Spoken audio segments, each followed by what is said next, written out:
Hello and welcome to 80 Auto. Today we have Vice Chairman and Founder of Sun Mobility, Mr. Chetan Maini. Sir, welcome to our show. Thanks, Akash. How are you seeing at the EV space? EV is the flavor at Auto Expo, even in the component show also. There are a lot of components on the EV side. What's your view on that? I think it's really good after 20 years of doing electrics to really see at this time show both two-wheelers, three-wheelers, cars. You're seeing a large level of electric mobility on this front. And also the component level, you're seeing motor, controller, battery companies, a lot of joint ventures potential coming in. And I think this is great because I think for us to really see electric mobility take off, it's going to need both the supply chain and the OEMs to start to look at it. And having them together is critical. And I'm really surprised and very positive about how I see this going to take off. Till now, passenger vehicle segment has been primarily, it was into the fleet, particularly if we talk about electric vehicles.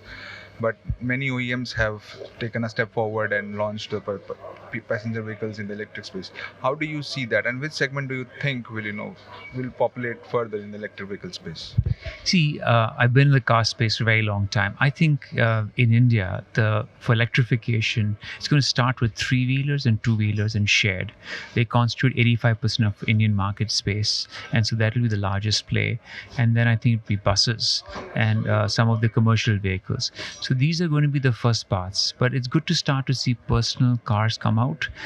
They still constitute a smaller percentage of all vehicles, and I think the responses that the car companies are getting are positive, and so I think you'll start to see growth there too. But the scale will be on the two and three wheelers.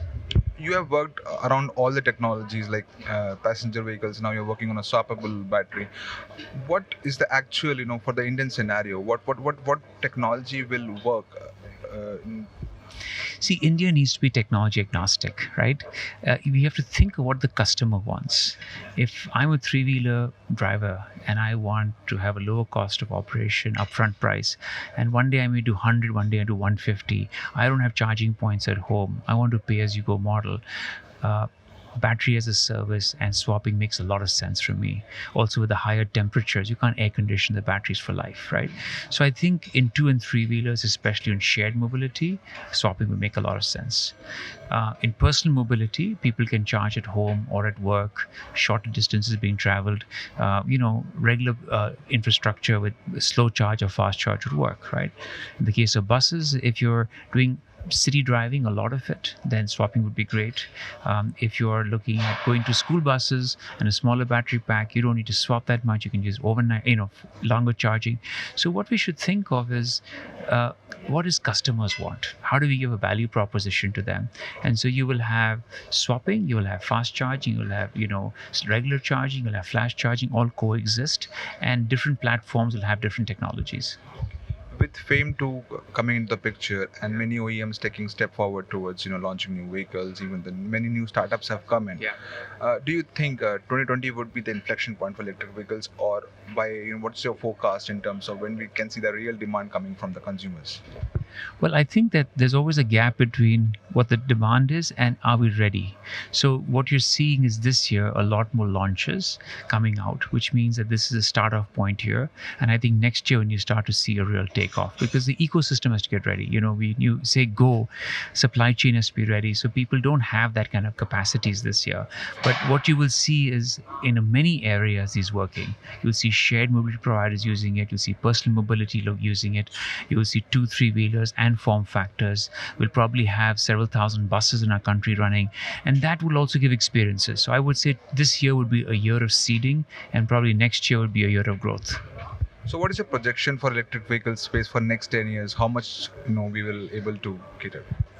I think it would vary from the type of vehicles. I think in three-wheelers, you could see 100% electrification.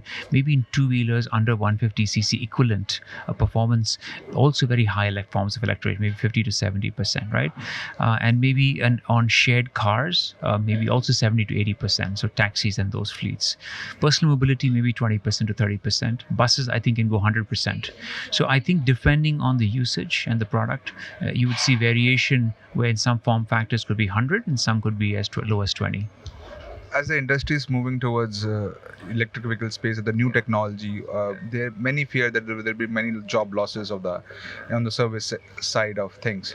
How do you see that? How the reskilling can be done? What can be done?